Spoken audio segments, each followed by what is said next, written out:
Sabra poezi evində xoş gördük sizləri.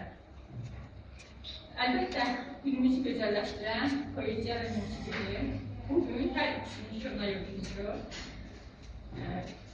Şayət edərək, sosial şəbəkələrdən bələdiyim tanıdığınız Gönül xanımın kitabını təqdimat edilir.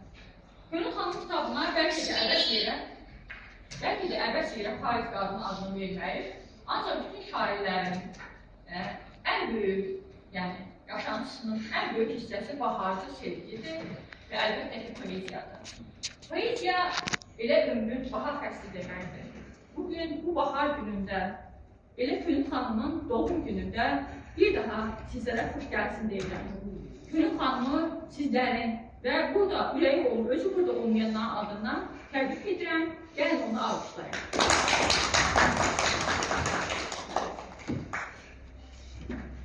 İlk öncə qısa tanıtım verim, onun tərcümə halından.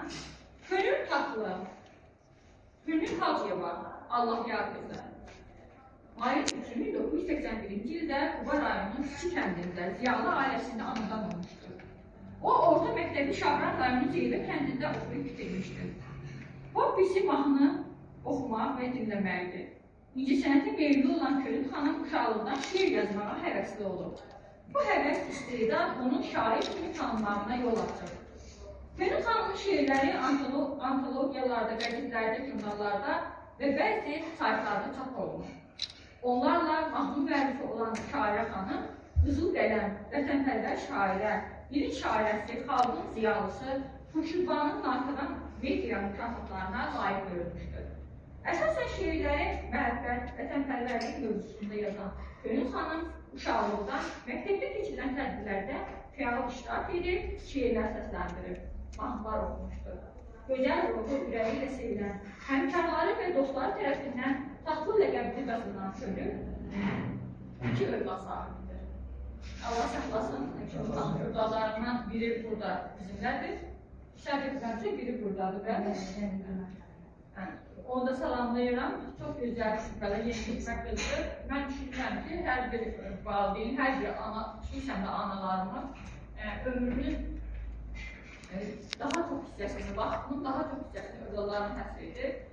Və bəlkə də buna görədir ki, onlar yaradılışdan güclü, o zərif qadın adını alsalar da əslində tam əksinə güclü olurlar və həyatın bütün çətinliklərinin içinə gəlirlər. Bugün Gönül xanımı siz bəlkə bir çoxumuz qiyabı tanıyırdıq, bugün onu əyani gördük və onun bütün bu çətinliklərə rəğmən poeziya evinə gəlməsi və ayaq üstə durub yerini alması da özü bir o qadın obrazından çıxıb bir güclü ana, güclü şair obrazına girməyə bağlıdır. Əlbəttə, qadın olmaq çox çətindir, amma həm qadın, həm şairə olmaq, mən özüm də yəni bu halı yaşadığım üçün deyim ki, həm qadın, həm də şairə olmaq bəlkə də 2 qat, 3 qat daha çətindir. Gönül bunun öhdəsindən necə gəlib, ona doğumlu olan insanlar burada iştirak edirlər, onlar boydanmışsa, mən Gönül xanımın bir şeiri ilə çıxışlara yer ayırmaq istəyirəm.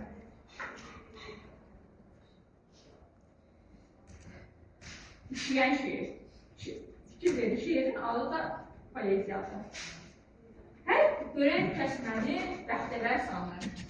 Deyirlər, necə də xoşbəxtdir bu qız. Bilmirlər, mən üzdən günəşli bahar, işdənsə işləyən çılpaq bir payız. Titrəyir köksündə ürəyim, ruhum, buluddan nəm alıb nəmli gözlərim. Dərədən əsdikcə biti sərt külək, ağzında dilimdə əsir sözlərim. Yer vurur ləkəyi ayrı güldən, yem edir torpağa, itirilir ətri.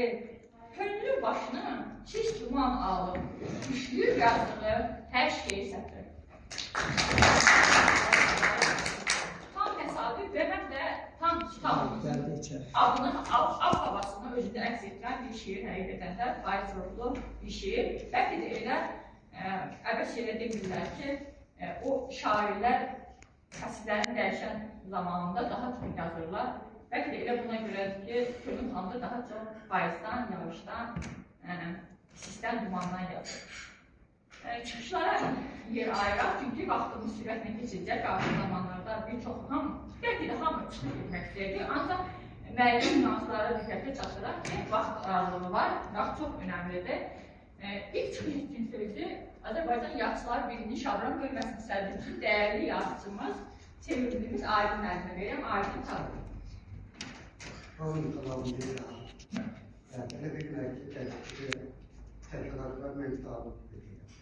Ben kitabları ilk sefer gördüm, biliyordum. Yani beraber bir kitap. Yaratımı hakkında görüp hakkında söyleyebilmeler. Onda Aydan Sağlı'nın ifasında tasarlanan bir şehir. Gerçekten cepten ben hiçbir şairlerin şehirdi. O şehir kendinden daha hani ben asıl poeziyanın bahsedeyim. Gerçekten senin şehir bahsedeyim. Gerçekten hanım güzel bir şairleri.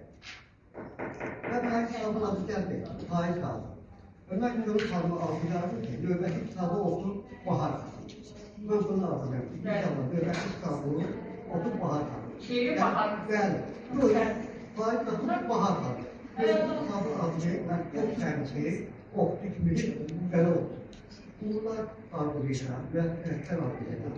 Diğer kitabı okuduğum verdik. Belki de hanımefendi bakımını verdiğim.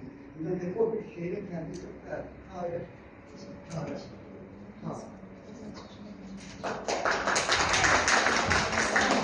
Hoş geldiniz. Ve növbəti çıxışı, yəni mən ilk öncə qeyd etmədim, Bayram müəllim bilirəm ki, məndən inciməz. Bu tədbiri Şabran Ədəb Birliyindən birgə təşkilatçılıq